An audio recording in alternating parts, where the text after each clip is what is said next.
Hola, buenas. Hoy voy a dar una charla sobre Machine Learning para Dummies. Yo soy Fran Moya y os voy a introducir un poquillo a lo que viene siendo el mundo del Machine Learning, del aprendizaje automático. Y voy a intentar hacer esta charla de forma amena y que entendáis lo máximo posible, ya que al hacer una introducción no quiero profundizar mucho en el tema.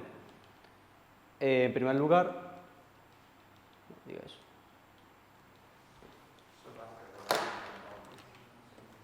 Ah, vale, espérate, ya sé por qué.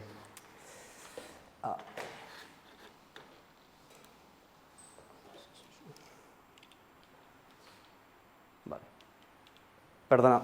En primer lugar, me gustaría hablar sobre qué voy a dar en la charla. En principio, empezaré con una pequeña introducción al Machine Learning, con la cual tendré una pequeña base para poder entender qué es el aprendizaje supervisado y qué es el aprendizaje no supervisado. Y con esa pequeña base también os enseñaré dos ejemplos prácticos para que, aparte de llevar la teoría con vosotros, veáis un ejemplo de la vida real de cómo puede funcionar el Machine Learning en el día a día. Bueno, pues primero, Machine Learning.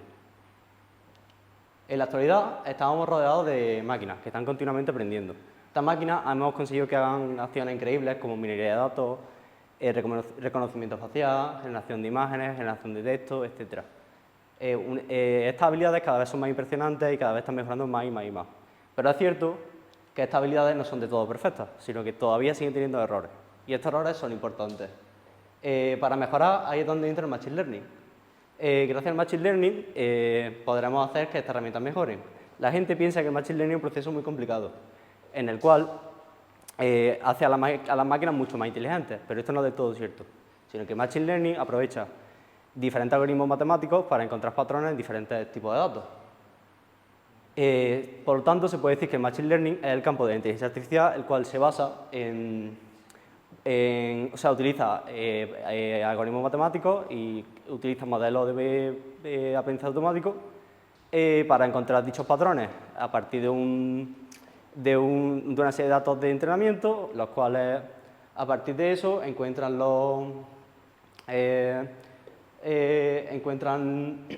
los puntos importantes de esos datos y consiguen esas predicciones.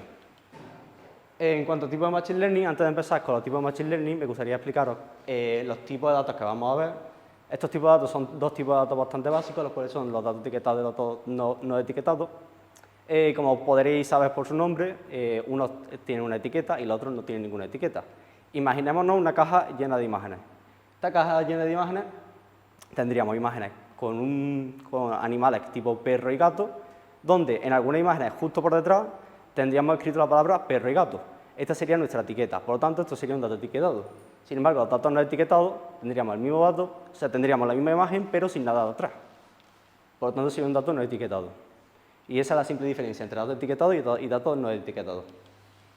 Vale, una vez sabemos qué son los datos etiquetados y no etiquetados, pasamos a los tipos de Machine Learning que vamos a dar en esta charla.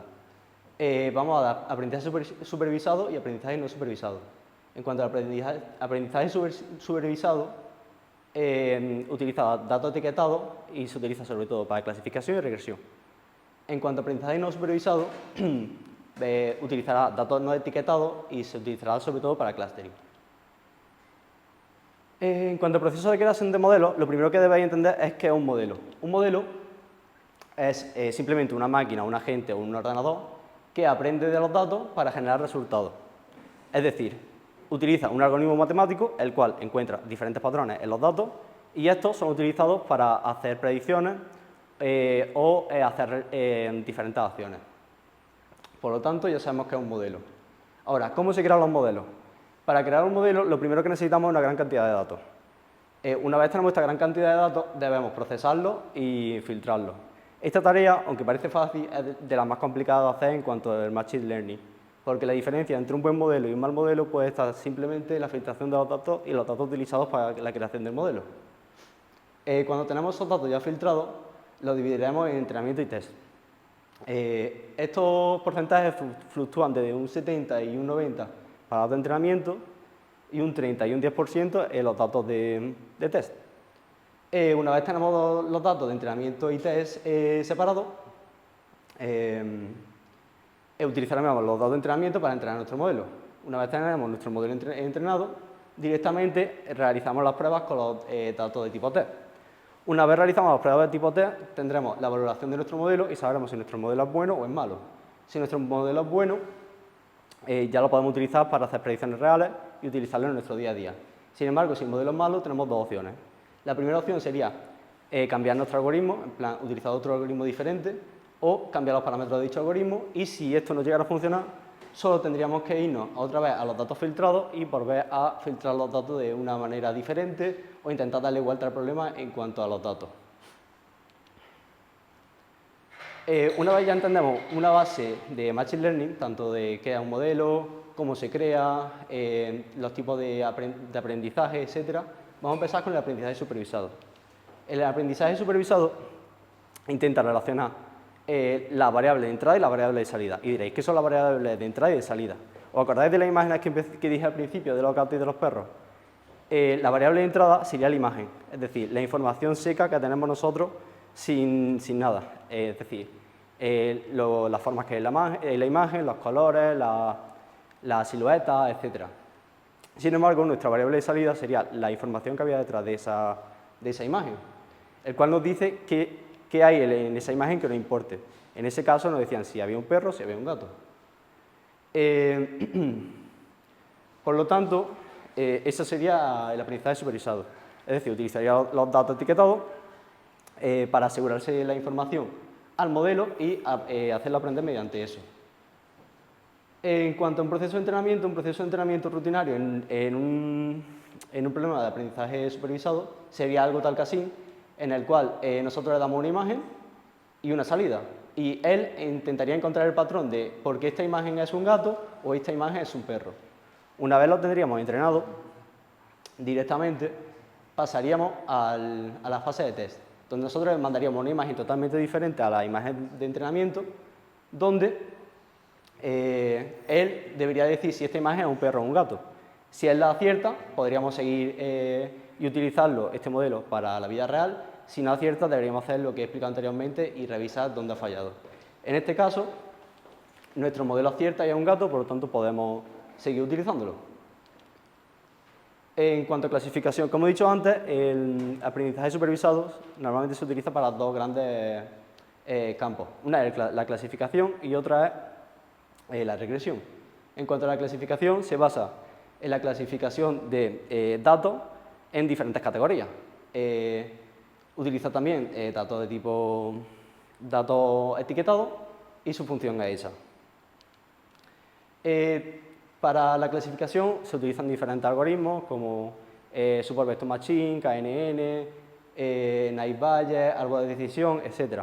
Cada algoritmo tiene sus puntos fuertes y sus puntos débiles, pero no quiero ahondar en eso porque es un mundo muy complicado y prefiero que solo os suenen algunos nombres.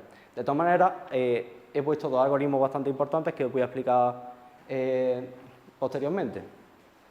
Vale.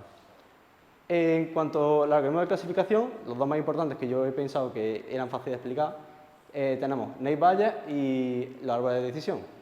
En cuanto a Naive Bayes, utiliza esa entrada y esa salida del proceso de entrenamiento para generar una función matemática la cual nos divida los datos en las diferentes clasificaciones.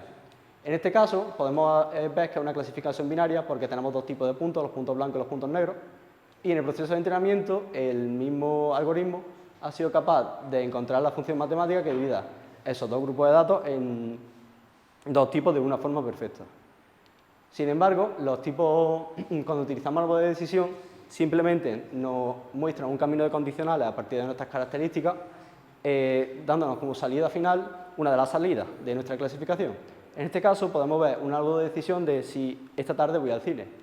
Si el cielo está soleado y la humedad es alta, no iría al cine. Sin embargo, si el cielo es lluvioso y el viento es débil, sí iría al cine. Es decir, nos muestra un camino de condicionales con los cuales nos va a dar la salida final. En este caso, si vamos o no al cine. En cuanto a la regresión, utilizaremos la regresión para cuando queramos averiguar una variable numérica como salida. Es decir, este tipo de problemas se suelen utilizar, por ejemplo, para predecir precios de casa. Con la mínima información de cuántos metros tiene la casa, cuántos pisos, habitaciones, baños, localización, etcétera, podemos llegar a sacar cuánto vale ese piso o cuánto vale esa casa. Para ello también se utilizan diferentes algoritmos, los cuales cada algoritmo diferente lo que adapta es esta función matemática de aquí. Puede ser lineal, puede ser curva, puede haber diferentes situaciones en las que necesitamos adaptar el problema a un algoritmo u otro, y eso es lo que nos permite los diferentes tipos de algoritmos de regresión. En cuanto al uso del día a día de la regresión, se suele utilizar sobre todo para eso. Como es obligatorio que la salida sea numérica, porque es para adivinar variables numéricas, se suele utilizar pues, para cuántas cosas voy a vender, cuántos artículos voy a vender este día, cuánto vale un piso, acciones de mercado, etc. Bueno, y ahora mismo voy a explicar la práctica de aprendizaje supervisado, que lo he hecho en BigML, que es una plataforma de Machine Learning, la cual está enfocada para gente que acaba de empezar, ya que tiene una interfaz web y es bastante sencilla de utilizar. Ahora más adelante explicaré el ejemplo. Lo primero que hacemos cuando entramos a BigML, necesitaremos loguearnos, y es totalmente gratuito, no hay que pagar. Y una vez logueados nos iríamos a nuestro dashboard. Una vez estamos en nuestro dashboard, como podemos ver, tenemos una interfaz bastante sencilla donde vemos las fuentes, los datasets y los tipos de modelos, supervisado y no supervisado. En este caso, para subir una fuente, te habilita bastantes tipos de fuentes diferentes, desde Elasticsearch, Postgres, MySQL, Hive, un Google Drive, un Google Storage, un Dropbox, pero en mi caso lo he subido como local file, utilizando un CSV. Una vez lo tenemos subido, que es este, ya lo podríamos utilizar. Vale, en este caso, para este ejemplo, he utilizado un dataset, el cual proviene de una página web de cursos online, la cual nos va a detectar si un usuario se convierte en usuario potencial o en usuario real. Es decir, si el usuario se va a quedar enganchado y va a hacer los cursos o directamente está de paso. Para ello, utiliza categorías como de dónde proviene el usuario, si el usuario ha seleccionado que quiere que le envíen mail o no, las visitas totales, el tiempo que ha estado en la web, las páginas que ha visitado, la última actividad, etc. Y por último nos dice si se ha convertido este usuario en usuario real o se ha quedado en potencial y se ha perdido. Una parte también importante de aquí es que una vez tenemos el dataset, podemos crear, o sea, una vez tenemos el source, tenemos que crear el dataset. Podemos utilizar la parte del dataset que queramos, en mi caso voy a utilizar el 100%, ya que es 1,24 megas, pero si utilizamos fuentes como Hive o MySQL, podéis utilizar la parte que queráis de vuestra base de datos.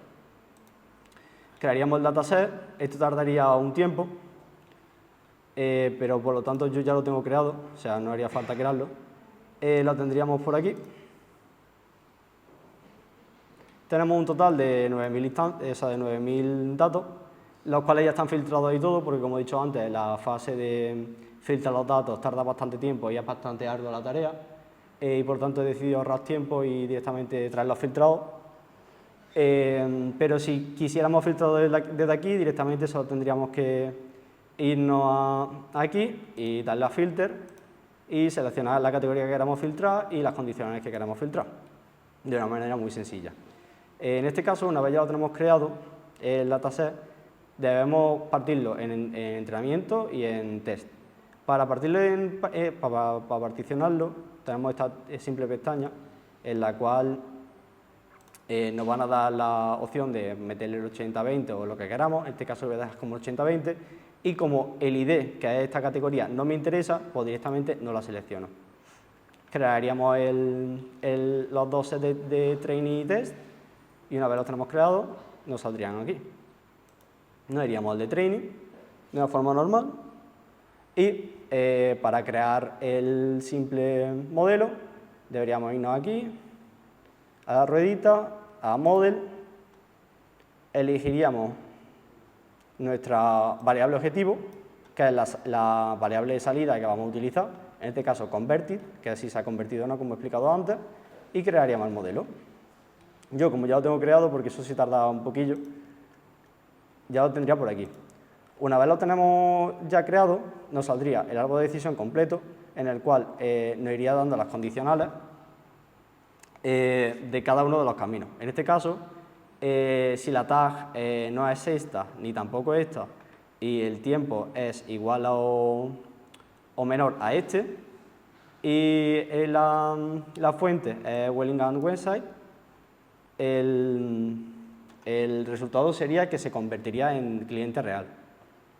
Eso, cada una de estas ramas tiene diferentes condicionales y cada una te va a dar una salida diferente. En cuanto, como hemos visto antes, me queda la parte de test, porque tenemos el modelo creado pero no lo hemos testeado, no lo hemos probado. Pues para testearlo sería bastante sencillo, solo tendríamos que ir a la nubecita y a Evaluate, seleccionar nuestra parte de test que hemos creado anteriormente cuando hemos creado también la de Train y le daríamos a evaluar. Esto tarda unos segundillos también. Y una vez procesado, aquí tendríamos la información, una matriz de confusión en la cual nos dice los verdaderos clientes potenciales y los verdaderos clientes reales, junto a los falsos clientes reales, o sea, los falsos clientes potenciales y los falsos clientes reales. Aquí tendríamos que tenemos una precisión de un 93%, lo cual está bastante bien para este tipo de modelo al haberlo hecho tan sencillo y sin modificar absolutamente nada, solo con el filtrado de datos correcto. Y una vez ya entrenado y validado y sabemos que el modelo es bueno, directamente ya podríamos hacer predicciones desde la misma página. La podemos hacer por batch o lo podemos hacer una a una. Te da la opción de la página hacerla de como tú quieras. En este caso, elegiríamos lo que queramos. Por defecto te viene alguna señalada. Aquí este porcentaje es el porcentaje de importancia que tiene esa categoría. Y una vez lo tengamos, le damos a Save. Y aquí arriba nos daría el porcentaje que tiene de una cosa u otra. En este caso no se convertiría en cliente real, sino que sería un cliente potencial. Una vez terminado, ¿tenéis alguna pregunta sobre BigML o algo? ¿O sigo? Como no hay ninguna pregunta, pues voy a seguir. De todas maneras, al final dejaré un espacio para que preguntéis lo que haga falta.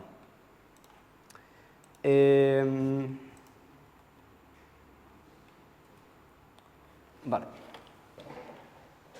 Bueno, pues una vez terminado el aprendizaje supervisado, vamos a empezar con el aprendizaje no supervisado.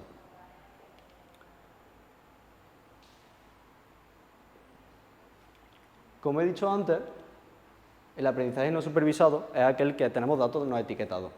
Y al tener datos no etiquetados, no sabemos si lo que está haciendo el modelo lo está haciendo bien o lo está haciendo mal. Simplemente lo que hace es juntar datos parecidos utilizando similitudes. En este caso, podemos realizar el siguiente ejemplo, que es bastante sencillo, en el cual tenemos una serie de frutas que no sabemos cómo se llaman, ¿vale? Pero nosotros sabemos que sabemos los colores, sabemos la forma, sabemos el sabor, y simplemente con eso seríamos capaces de saber cuáles son parecidos. Y al saber cuáles son parecidos, podemos juntar manzanas con manzanas, limones con limones y sandías con sandías. Simplemente sabiendo eso. Pero el aprendizaje no supervisado lo único que tiene no es saber juntar símiles, sino que también es capaz de encontrar anomalías y reducir la dimensionalidad de nuestros datos. Esto es interesante para limpiar datasets y para poder representar datasets con muchas dimensiones en dos dimensiones, sin perder mucha información. En cuanto al clustering, sería la manera que tiene el aprendizaje no supervisado de poder agrupar diferentes tipos de datos sin saber mucho más de ellos que la similitud de los datos entre ellos. Aquí tendríamos un pequeño ejemplo donde tendremos diferentes caracteres que se parecen entre sí, pero no sabemos cómo se llaman, como hemos hecho antes con las frutas. En este caso tendríamos la A y la B del diccionario normal nuestro, las cuales irían juntas. Tendríamos estos dos signos, que son caracteres con una caligrafía curva, que son bastante parecidos.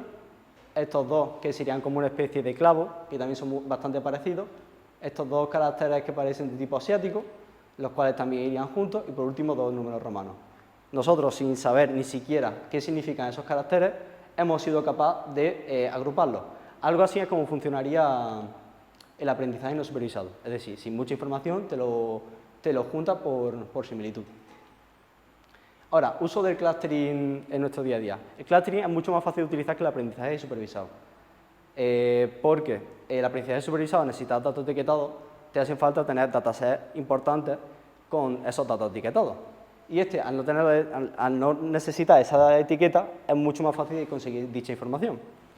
Ahora, ¿en qué se suele utilizar el clustering? Pues el clustering tiene mucha aplicación en nuestro día a día. Una aplicación bastante importante serían los sistemas de recomendación, los cuales usan, por ejemplo, Amazon, Netflix, etcétera, en los cuales agrupan a sus clientes en diferentes grupos y van recomendando a medida que la gente va viendo y le va gustando, intentando que la gente se quede enganchada, por ejemplo, a seguir viendo series parecidas o comprar productos parecidos, etcétera. Otra aplicación sería el análisis de las redes sociales para poder agrupar dichos clientes a diferentes grupos, por los cuales tú puedes mandar publicidad personalizada y y hacer que tu producto lo vean de forma diferente, tanto un grupo como otro, para así engancharlos también y controlarlos más o menos.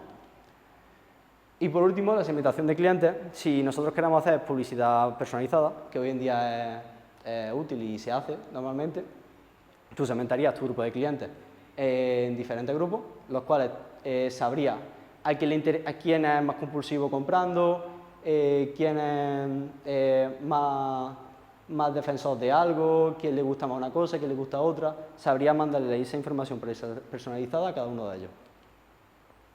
En cuanto a algoritmos de clustering, he querido explicar nada más que dos, que son los más importantes y son los que más se usan. En primer lugar, tenemos el algoritmo K-means. El algoritmo K-means necesita que tú le indiques cuántos grupos quieres formar. Estos grupos directamente se crean como centroides y los puntos que estén más cerca de esos centroides son los que se le asociarán a dicho grupo. En este caso, hemos dicho que queremos 3 grupos, es directamente generar los centroides, y estos puntos son los que se le asignarían a dicho grupo. Pero esto es solo útil para datos que son linealmente segmentables, que se puedan linealmente dividir. Para esos grupos que no son linealmente segmentables, tipo estos y estos, se utilizan algoritmos basados en densidad. Estos algoritmos basados en densidad, como el de Bescam, utilizan tres tipos de puntos: el punto centroide, el punto fronterizo y el punto de ruido. Para el DBSCAN necesitas pasarle 2 tipos de parámetros. Uno es el mínimo de puntos que necesita para que un punto sea centroide y la distancia del centroide donde tienen que estar esos puntos. Si el punto consigue los puntos mínimos y están en la zona adecuada, se convierte en punto centroide. Y todo lo que están alrededor se convierten como mínimo en puntos fronterizos. Si estos cumplen los mínimos, se convierten en puntos centrales. Y así continuamente. Aquellos puntos que no se convierten ni en puntos fronterizos ni en puntos centrales se les conoce como puntos de ruido. Estos puntos de ruido serían los famosos anomalías o los outliers, los cuales no encajarían en ningún grupo y estarían fuera de nuestro grupo. Podemos ver que estos serían puntos de ruido. Aquí tendríamos, justo en el centro del grupo, tendríamos los puntos centrales y en los bordes tendríamos los puntos fronterizos. Como he dicho, el K-mean y el DBSCAN se utilizan para tipos de datos totalmente diferentes. Y cuando uno es bueno, el otro no lo es tanto. ¿Por qué? Porque el DBSCAN, al ser de densidad, se puede adaptar a tipos de datos que no son linealmente segmentables. Sin embargo, en los tipos de datos segmentables no funcionan tan bien. Sin embargo, el K-mean sí funciona mucho mejor. Sería como una especie de complementación. Cuando uno es bueno, el otro no lo es tanto, o por lo menos generalmente es así, ya que hay muchos tipos de ejemplos y cada uno se puede adaptar de forma diferente. Por último, me quedaría en la práctica de aprendizaje no supervisado, que es una práctica que he realizado en un cuaderno Colab. No sé si sabéis lo que es. Es un cuaderno de Python de Google, orientado, similar a Jupyter Notebook, no sé si sabéis lo que es, y básicamente aquí puedes programar Python de una forma sencilla. El ejemplo sería encontrar patrones en el tráfico Bueno, espérate, ¿se ve? Encontrar patrones en el tráfico de unos radares que han puesto en California. Estos son dos radares, dos sensores, que durante 100 días han estado en dos carreteras diferentes en el año 2013. De estos radares recogeremos el flujo, la densidad y la velocidad, pero al fin y al cabo, para simplificar este ejemplo, hemos utilizado solo la velocidad. Estos datos tendrán 100 filas, ya que son los días, y recogerán información cada 5 minutos, por lo tanto tendrán 288 instantes al día. Al ver dos sensores, son 576 datos al día, por lo tanto 576 columnas. Pero bueno, eso no es tan importante. Simplemente recogeríamos el dataset, lo declararíamos, veríamos que está bien cargado, serían 100 filas y 576 columnas. Vale, cuando nosotros queramos utilizar K-means y no sabemos en cuántos grupos los debemos agrupar, que suele pasar, hay soluciones matemáticas las cuales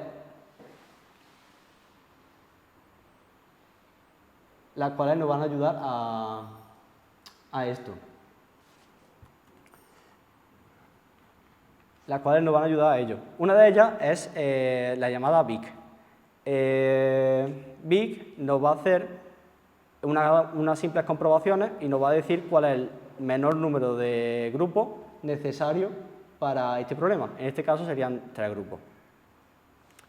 Una vez tenemos estos 3 grupos, ya sabemos que el K-means lo debemos hacer con 3. Vamos a revisar los outliers, las anomalías, para ver si hay algún dato muy influyente para poder eliminarlo. Cuando revisamos estos datos podemos ver que hay gráficamente 3 datos que destacan bastante, por lo tanto estos serían outliers, serían anomalías. Y analizándolo de más de cerca, bueno, sería el dato 0, el 14 y el 62. Analizando de más de cerca podemos ver estos siguientes patrones. Las horas pasarían cada 50, serían unas 4 horas, por lo tanto entre las 12 y las 2, no, a las 12 y las 4, habría un pequeño accidente el cual ha rebajado bastante la velocidad. Esto sería la velocidad y esto sería el pasar del tiempo. La velocidad está en millas. Podemos ver que aquí ha habido un accidente, aquí también ha habido otro accidente bastante importante y aquí está el accidente más importante que ha habido en estos 100 días, ¿vale? Donde podemos ver que durante varias horas la velocidad mínima, o sea, la medida de velocidad ha estado en torno a unos 30 millas por hora, lo cual es bastante poco. Una vez detectamos los outliers, directamente los eliminamos y queremos ver los 3 patrones que hemos sacado en estos 100 días. Pues mirando y representando estos 3 patrones, encontramos los 3 patrones. Uno sería que no habría ningún tipo de atasco ni nada, debido a que no se baja, la velocidad media está entre unos 70 millas por hora. Otro patrón donde a partir de las 2 hasta las 6 habría una bajada de velocidad media bastante importante. Y otro patrón que también baja un poco la velocidad media, pero no es tanto, es más leve. Bueno, pues una vez encontramos estos 3 patrones, los vamos a representar en 2 dimensiones y representado se vería algo así.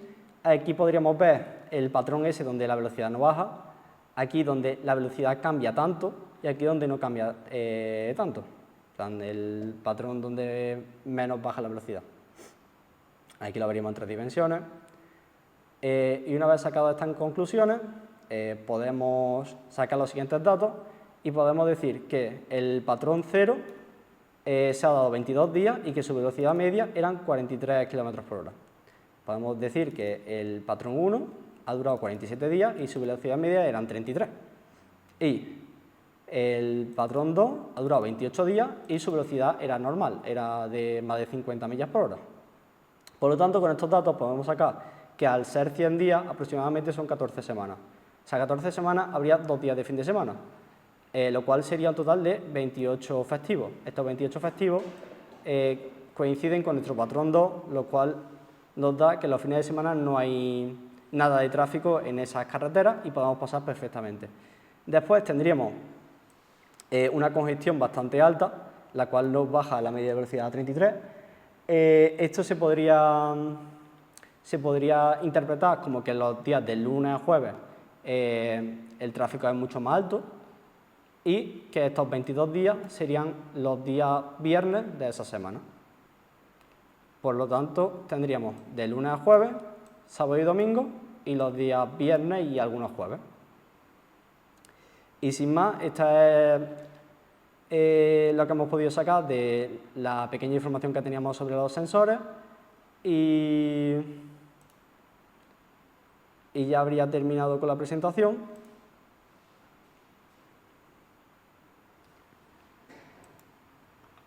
Y si tenéis alguna pregunta o algo, pues bienvenida.